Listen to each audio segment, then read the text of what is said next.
আর আমি আলম আর রিয়ার উদ্দেশ্যে এতদিন কিচ্ছু বলি নাই, এই প্রথম আপনার পোর্টালে বলতে চাইছি, নির্লজ্জতার একটা সীমা থাকা উচিত, নির্লজ্জতার একটা সীমা থাকা উচিত। তুমি একটা মেয়ে চইলা গেছে আরেক বেটার লগে হোটেলে ঘর করে, মারামারি করে, ওইটা আইনে আবার কোরআন শরীফ শপথ করাও, আবার বেহাইয়ার মতো ওই মেয়ে বলে তোমার ভালোবাসে, ও আবার আরেক পোলার বুকে যায় ঘুমায়। লজ্জা করা উচিত তোমাদের। এই সমাজটাকে, তোমাকে কিন্তু আল্লাহ একটা সুযোগ দিছিল হিরো আলম, তোমাকে আল্লাহ একটা সুযোগ দিছিল সমাজে অনেক বড় জায়গা যাওয়ার। তোমাকে বাংলাদেশের যারা তোমার প্রতিনিধিত্ব করে অথবা তোমাকে ভালোবাসে, যারা মনে করতো জীবনে কোনোদিন হিরো হওয়া যাবে না অথবা অভিনেতা হওয়া যাবে না কুচ্ছিত চেহারা ছাড়া, তোমাকে তারা ভালোবেসে একটা বড় জায়গায় দিছে। তুমি আবেগে পইরা বিবেক নষ্ট করে ফেলাই দিচ্ছে। আমি তোমার বড় ভাই হিসেবে বলতে চাই, তুমি তোমার বিবেকটাকে ঠিক করো, আবেগে পড়া বন্ধ করো, কাজ করো। আর রিয়ামনির ব্যাপারে আমার বলার কিছু নাই। যেই মেয়ে বারবার পার্টনার পরিবর্তন করতে পারে সেই মেয়েকে দিয়ে আর যাই কিছু হোক সংসার হবে না, সংসার হবে না, সংসার হবে না, সংসার হবে না। আসলে হিরো আলমের সঙ্গে আমার সম্পৃক্ততা ছিল একটা সিনেমা নিয়ে, সিনেমাটির নাম আইল্লা চোরা। আমি সেই চলচ্চিত্রটি বানানোর সময় তার সাথে সম্পৃক্ত হই। তো আমি সেই সময় চেষ্টা করেছি, আপনি দেখবেন একটা ফুরার গল্প আছে, ফুরার গল্পটার মধ্যে একটা নাপিত একটা এলাকায়, আমি খুব সংক্ষেপে বলে দিচ্ছি, নাপিত একটা এলাকায় বাটাইল দিয়ে পোষ মারতো আর হচ্ছে গিয়ে আপনার ফোড়া ভালো করে দিত আর প্যারাসিটামল দিয়ে দিত।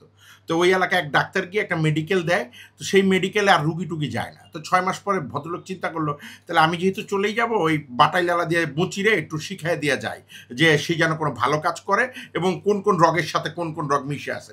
তো সে যাওয়ার আগের দিন রাত্রে খুব তারে ভোজন টোজন করাইয়া মোটামুটি ডাক্তারের নার্ভের চিকিৎসা দিয়ে গেছে, হাঁটুর নার্ভের সাথে এইটা, ওই নার্ভের সাথে ওইটা। তো পরের দিন থেকে কিন্তু আর সেই মুচি কারো ফোড়া কাটে না, অপারেশন করে না, কারণ সে চিন্তা করে হাঁটুর এই রোগের সাথে তো মাথার ব্রেনের ওই রোগের সম্পর্ক, তার তো হচ্ছে গিয়ে প্যারালাইজড হয়ে যেতে পারে। এলাকায় কিন্তু চিকিৎসা বন্ধ হয়ে গেছে।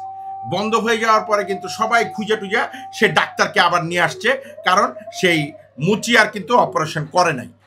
আমিও সেরকম হিরো আলমের সাথে সম্পৃক্ত হয়েছিলাম যে ও এত উল্টাপাল্টা ভিডিও করে, ঠিক মতো উচ্চারণ নাই, অভিনয় ভালো জানে না, আমি যে ওই ডাক্তারের মতো ওরা যদি কিছু শিখাই দিতে পারি তাহলে ওর মনে অনেক উন্নতি ঘটবে। এবং আপনারা দেখবেন যে আমি পরবর্তী সময়ে হিরো আলমের পোশাক আশাক, হিরো আলমের কন্টেন্ট অনেক উন্নতি হয়েছে। এবং এটা আমি ধরেন আপনাদেরকে যদি আপনার পোর্টাল না হয়তো লিঙ্ক দিয়ে দিয়ে দেখাইতে পারতাম।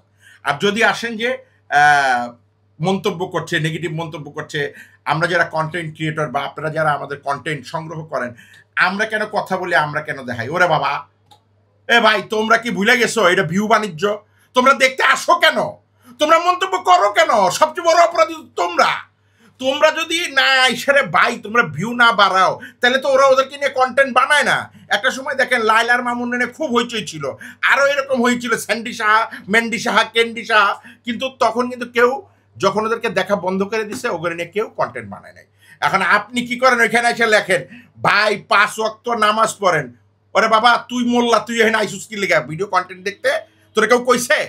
সো দ্যাট সবচেয়ে বড় অপরাধী হলাম আমরা। আমরা যদি দেখা কন্টেন্ট বন্ধ করি তাইলে ওরা হচ্ছে গিয়ে এটা বন্ধ করে দেবে।